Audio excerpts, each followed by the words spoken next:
to provide it with confidence that cycle has occurred. If all we were doing was looking at the 18-month cycle, okay, then it would be much too early to confirm the 18-month cycle as having occurred at this point over here. But of course, Sentient Trader looks down to the shorter and shorter and shorter cycles, all the way down to the 5-day cycle if you're working with end of day, and on the basis of the lengths of these cycles, let's look at the 40-day cycle. That 40-day cycle measures 39. Or let me zoom in. Let's have a look at the breakdown of the 40-day cycle. That 40-day cycle measures 38 days. That one 45 days. That one 52 days, and that one 49 days. As you can see, even at the 40-day cycle level, those cycles are all running very long. And so for that reason, Sentient Trader, will say it will definitely confirm the position of a 40-day cycle trough. And how many days have passed since then? I think, as you can see, 18 days have passed since then. So if it's confident enough to place a 40-day trough, then it will extend that all the way up to the 18-month level, because, of course, of the synchronized troughs that are an aspect of Hurst cyclic theory. So what has happened since that potential 18-month trough? Notice that those diamonds are hollow, which means that according to Sentient Trader, it's not absolutely definitely confirmed. There are various stages that troughs go through. Initially, Sentient Trader will plot a circle and whiskers, which is what's happening over here at the 20-day level. The circle and whiskers presents a range when a trough might be expected. When a likely trough occurs, Sentient Trader will plot a hollow diamond and say, that's where I think that trough most likely occurred. When it is able to really confirm it, it will plot a solid diamond. So you can see the most recent solid diamond trough was way back in 2011. So the phasing ever since early 2011 is still considered likely, but not absolutely confirmed. Okay. As a matter of interest, when would we be able to confirm the position of the 18-month trough at this place in January of 2012? Well, of course, the confirmation is provided to us by means of our cyclic tools, the FLD and the VTL. So if we have a look at some FLDs, well, let me not display all of them, because they can be a little frightening when you see all of them.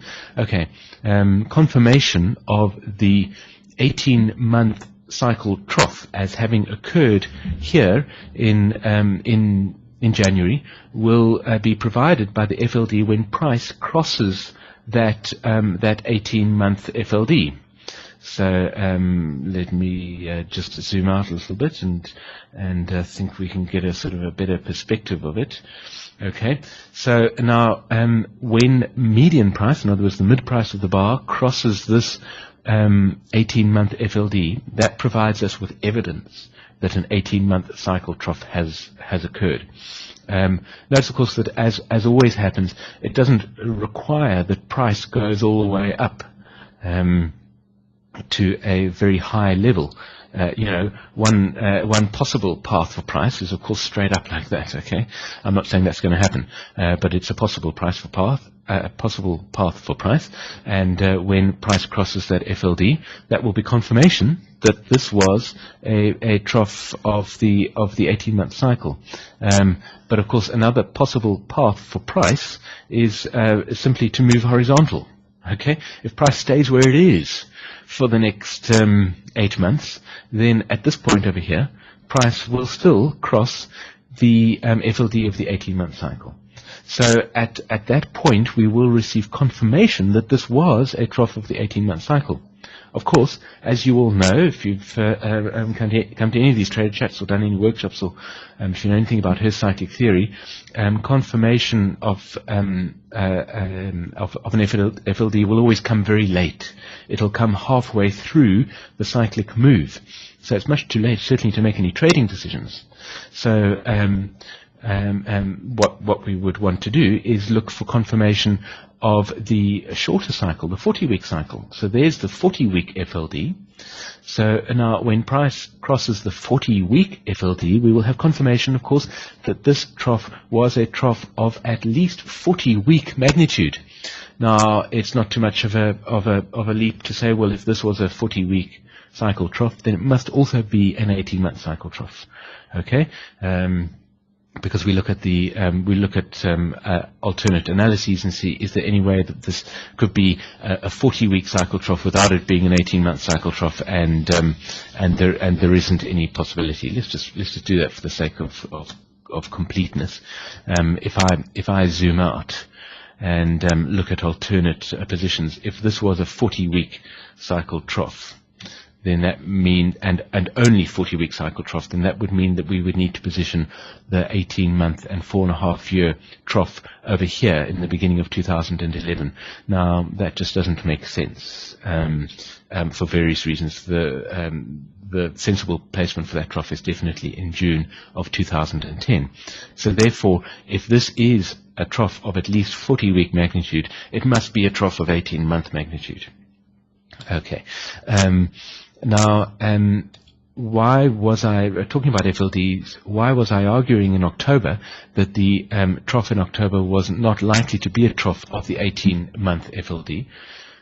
It was not likely to be a trough of the 18-month cycle. As you can see, in October, price did not drop down below the 18-month FLD.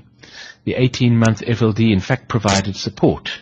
If you read the ST outlooks that I'm now publishing every week, you'll know that I keep talking about how sometimes FLDs will form support, and what FLDs often do is they form support for a short time, and then of course the FLD yields to price. Price plunges through the FLD, and you can see it here. If I can turn on my whiteboard, this is not strictly speaking something that Hurst ever wrote about. It's something that I've noticed. Here, I think you can see the 18-month FLD formed support for price at that time. And I wrote about it in an ST outlook, how the 18-month FLD was forming support, price was staying above it. That is often an indication that this would have been a premature call for an 18-month FLD. It likely was too premature for an 18-month, not for an 18-month FLD, for an 18-month trough. Gosh, all these acronyms and words, sometimes they get a little complicated. Then you'll notice something else happening fairly interestingly towards the end of October, beginning of November, when in fact I was in Toronto at the Canadian Society of Technical Analysts annual conference. I had a fantastic time, and in fact I chatted with one of our sentient trader users there, and I said to him, I'm beginning to think that the 18-month trough of the euro to US dollar came in October. And the very day that I said that was the day that the euro US dollar came back down to the 18-month FLD over here. And as I think you can see, again, the 18-month FLD started forming support. For 1, 2, 3, 4, 5, 6 days, the 18-month FLD provided almost a perfect support level for price, as you can see. And the very next day, of course, price plunged through nice and cleanly and dropped down below that FLD. Then came down and formed a much more likely trough over here in early January. So let me turn that off. So Strictly speaking, of course, sentient trader has said this is a trough of the 18-month cycle with what might be considered some arrogance. Strictly speaking, what trough has actually been confirmed here? Well, let's take a look at our FLDs, and let's get a good picture here. Okay, there we go. As you see, the 20-week FLD, the dark green FLD, is still a little bit away from price. It's still above price. So, in fact, price has not yet confirmed that this is of at least 20-week magnitude. So that cannot be confirmed yet using FLDs. Let's have a look at the 80-day FLD. And as you can see, over the weekend, it sounds a funny thing to say, but over the weekend, price crossed that FLD. How can price cross an FLD over a weekend? Well, as you should know, Hurst theory, of course, states that cycles keep moving through time continuously. It has nothing to do with when we're trading and when we're not trading. And so price, although we can't see it, price did move over the weekend. We just can't see what it did. Okay, but before the weekend, price was below the 80-day FLD, and after the weekend on Monday, it was above that FLD. So that provides evidence that this trough was of at least 80-day magnitude. That's the 80-day cycle FLD. Okay, I think it's reasonable to say if you look at the cycles leading up to that trough in mid-January, it's pretty safe to say that if that was at least a trough of the 80-day cycle, then it is most likely a trough of the 18-month cycle. Of course, we might be proved wrong with hindsight, but it was certainly a trough of at least 80-day magnitude. So if you were trading the 40-day cycle or something like that, then you know that at least one longer cycle troughed at the same time, the 80-day cycle. But most likely more than one longer cycle than the 40-day cycle turned up at the same time. We can have a look at shorter FLDs. They're all lower, of course, so they all get a bit messy. Now, what about VTLs? VTLs are the other tool that we can use to determine when various troughs are confirmed. So let's take a look here at the 40-day VTL. Now, the 40-day VTL provides us with evidence that a trough of the 80-day cycle has occurred. VTLs provide us with evidence of cycles 1 degree longer. Okay, so as you can see here, the 40-day VTL was crossed very neatly on the 18th of January, which gave us very early confirmation of the fact that the trough on the 13th of January was of at least 80-day magnitude. Very early confirmation. It would have been a great trading opportunity as confirmation of that trough being of at least 80-day magnitude. Now, what about the longer VTLs? Where are they, and have any of them been crossed yet? Let's zoom out a little bit and take a look at the 80-day VTL. Here is the 80-day VTL. The 80-day VTL, as you can see, is still some distance from price. So price has got some distance to move yet before we will have confirmation that this was of at least 20-week magnitude. Crossing the 80-day VTL provides confirmation of the 20-week cycle. Okay,